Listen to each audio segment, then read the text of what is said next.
Salut, on évolue progressivement. Alors aujourd'hui, nous allons aborder des formules statistiques. Il est vrai qu'on a déjà un peu emboîté le pas avec les formules statistiques où nous avons vu le min et le max. Nous allons continuer dans la même lancée ici avec d'autres formules statistiques qu'on appelle les formules NB, le nombre. N'est-ce pas? Alors, nous allons donc pouvoir calculer d'une manière automatique le nombre de participants ou encore le nombre de personnes dans une base de données. On va connaître combien de personnes se trouvent dans une base de données. Donc Excel va venir ici et va compter chaque cellule qui a une valeur en excluant les cellules vides. Et va nous renvoyer automatiquement le nombre exact des personnes qui se trouvent dans cette base de données. Très bien. Donc nous allons donc essayer donc de voir comment cela se passe. On va utiliser une fonction statistique qui est la fonction NBVal. La fonction NBVal va donc permettre à essayer de venir calculer le nombre de valeurs qui se trouvent dans une base de données qu'on va spécifier et nous renvoyer le nombre. Donc j'ai donc deux possibilités de pouvoir utiliser cette fonction. Soit, j'ai même trois possibilités. J'ai soit je passe par une utilisation automatique, n'est-ce pas? On a vu ça. Si vous avez prêté attention et que vous suivez cette formation depuis le début, oh là là, et que vous suivez cette formation depuis le début, lorsque nous sommes venus pour insérer les sommes, vous avez tout de même vu le NB. Voilà, vous avez vu NB ici. Donc, cette fonction est déjà là. Donc, nous allons appeler la fonction en saisissant. Oui, on a dit que la condition sur Excel pour faire les calculs, c'est le symbole égal et on met donc NB val. Voilà ça qui est proposé. Je double-clique sur NBVal. Il me demande donc les valeurs. Qu'est-ce que je fais? Je sélectionne simplement ma plage de données. Lui-même, il va me faire le décompte. Je fais ma parenthèse et puis je valide. Et il me dit que là, nous avons pratiquement 11 participants. Et là, voilà la réponse qu'il vient de me donner par rapport au nombre de participants, par rapport à la question que j'ai posée à Excel de me trouver le nombre de participants.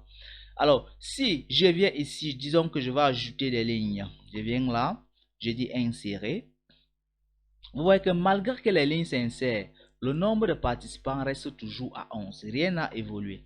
Rien n'a évolué. Je peux encore réinsérer une autre ligne. Rien n'a évolué parce qu'il ne prend pas en compte des cellules vides. Par contre, si je mets une valeur ici, vous voyez qu'automatiquement, il revient, il met à jour le nombre qui devient à 12. Donc, c'est une fonction statistique automatisée qui fait ce décompte. Cette fois-ci, nous voulons connaître le nombre de personnes ou encore de candidats en fonction d'une condition. C'est-à-dire, on pose une condition.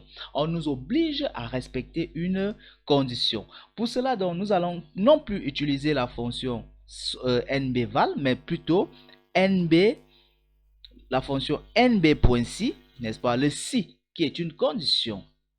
On dit le si, n'est-ce pas, qui va nous demander de respecter une condition, de spécifier un critère. Alors, il va nous demander la plage. La plage que nous allons renvoyer ici, disons qu'on va connaître en compta le nombre de personnes qui se trouvent dans le service comptabilité. Nous allons simplement sélectionner cette plage de cellules, des services. Et puis, on va mettre un point virgule. En bas, vous avez une syntaxe qui vous dit tout ce que vous devez introduire. Voilà cette syntaxe-là que je peux déplacer comme je veux. C'est juste là en guide, n'est-ce pas, je veux dire quoi, d'informations. Là, il nous dit la plage. Après la plage, si vous prêtez très attention, vous allez voir le point virgule. C'est tout ce qu'ils sont en train de respecter. Plage, point virgule, il me dit le critère. Alors, faites très attention ici. Je l'ai dit dès les débuts dans les vidéos antérieures, antérieures à celle-ci, où j'expliquais que lorsque nous devons utiliser les formes, les nombres, l'alphabet, lorsqu'on doit utiliser l'alphabet dans les calculs, il faut spécifier ça entre guillemets. Alors, on peut également dérouter, on peut également déjouer de cette condition en cliquant simplement sur la cellule qui contient le critère. C'est-à-dire, comme on a dit comptable, je peux cliquer sur comptable ici. Ça marche toujours. Je clique sur comptable, je ferme ma parenthèse et puis je valide. Il me dit qu'il y en a trois. Je compte donc comptable, oui, et comptable. Oui, effectivement, il y a trois personnes qui travaillent dans le service comptable. Ou encore, je pouvais également utiliser une autre fonction. Je peux travailler par une autre manière égale à nb.si. Je mets, on me dit la plage, je mets toujours cette plage ici. je mets le point virgule. Cette fois-ci, je saisis moi-même la valeur. Je saisis moi-même la valeur. Et pour cela, je mets d'abord les guillemets. Si vous arrivez de vouloir saisir vous-même, vous devez mettre le texte entre guillemets. Les guillemets de 3. Donc, j'ouvre d'abord mes guillemets. Je saisis donc comptable. Je ferme les guillemets, je ferme la parenthèse et je valide. Vous voyez que nous retrouvons le même résultat qu'en utilisant la référence de la cellule ou encore en saisissant nous-mêmes. Alors faites très attention lorsque vous saisissez, parce que si je fais une erreur d'orthographe, je mets peut-être comptable, je fais une erreur d'orthographe, vous voyez qu'automatiquement ici me met 0 parce que la valeur qui est Excel est venu rechercher dans cette cellule. Et qu'est-ce que Excel recherche? Excel recherche comptable. Il ne cherche pas comptable, il cherche comptable. Donc si je viens maintenant ici, je dis que bon, moi aussi je modifie ceci par comptable, et il va me dire qu'il a trouvé une seule valeur. Donc c'est à peu près, c'est comme ça que ça fonctionne. Et voilà comment est-ce que vous pouvez donc procéder pour gérer cela. Alors Excel ne compte pas seulement les conditions alphabétiques. Excel connaît également les conditions numériques. Je peux utiliser une fonction, je peux utiliser une condition mathématique pour pouvoir retrouver une valeur. Ici, nous allons un peu nous exercer en ce qui concerne les âges. Alors, pour cela, il faudrait qu'on sache quels sont les différents symboles. Comment est-ce que ces symboles se présentent sur Excel? Alors, ce n'est pas comme en mathématiques, on va mettre supérieur. Comme on va dire de supérieur égal, on met une petite barre en bas. Non. Ici, nous avons ce symbole qui représente l'inférieur, inférieur ou égal, c'est-à-dire ces deux symboles. Je mets le symbole inférieur, je mets également égal, supérieur ou égal, c'est pareil, supérieur ou égal, c'est pareil, je mets d'abord le symbole supérieur, ensuite je mets le symbole égal, c'est comme ceci. C'est comme ça que vous allez présenter ça. Donc nous allons donc travailler avec. On va donc dire que nous voulons vérifier l'âge qui est supérieur ou égal à 13, n'est-ce pas? Le nombre d'âge supérieur ou égal à 13. On va donc dire égal à nb.si. Je prends cette plage de données et on me dit donc la plage de données qui est là, quelle est donc la condition qui devra donc être exécutée dans cette plage de données. Donc il va donc falloir que nous vérifions ici quel est l'âge qui est donc supérieur ou égal, n'est-ce pas, à l'âge que nous voulons représenter. Donc sachant que on vient de voir les différentes façons, les différentes possibilités qu'il faut utiliser ici, en vérifiant bel et bien, n'est-ce pas, qu'est-ce que nous avons utilisé ici pour pouvoir présenter ces données là. Donc nous allons donc dire nb.si, n'est-ce pas, on choisit, on a sélectionné notre plage de données. Une fois qu'on a sélectionné notre plage de données, qu'est-ce que nous allons donc faire? Nous allons donc indiquer à Excel d'aller donc vérifier dans les calculs, n'est-ce pas, là, la supériorité de l'âge. Voilà.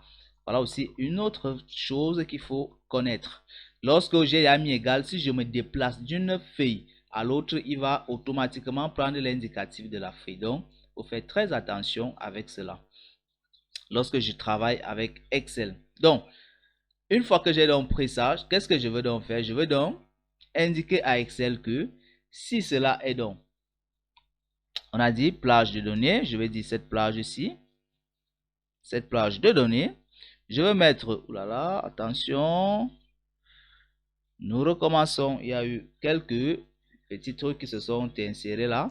Il faut faire très attention lorsqu'on fait les calculs sur Excel. Excel est très capricieux, très capricieux.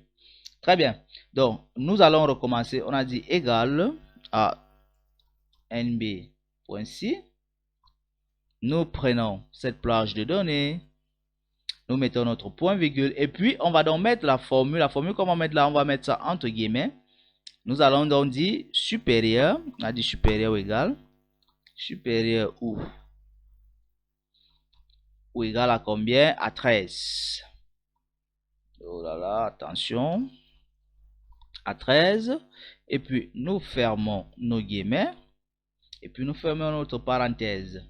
Et là on retrouve donc que nous avons 8 données, 8 éléments qui sont supérieurs ou égal à 13 ici. Si on diminue un peu 13, on dit peut-être à 18. Sachant que je pense pas qu'on a vraiment trop de 18. Voilà, et retrouver 6.